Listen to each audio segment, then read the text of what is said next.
खैबर पख्तूनख्वा के कबायली अजला में भी ईद उल फितर पर शहरी पहाड़ों का रुख करते हैं और रिवायती रक़्स करते हैं और खाने का एहतमाम भी होता है। खैबर से दुनिया न्यूज़ के नुमाइंदे अली शनवारी से ताज़ा तरीन सूरत हाल जान लेते हैं। जी, मैं इस वक्त ज़िले खैबर की तहसील लंडिकोतल चारबाग में मौजूद हूँ।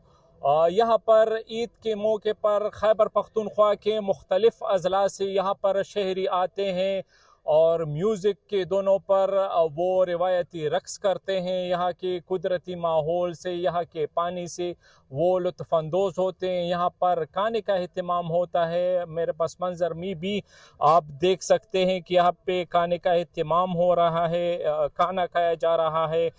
इसके अलावा यहाँ पे म्यूज़िक के दोनों पर रिवायती रक़्स का अहतमाम भी होता है।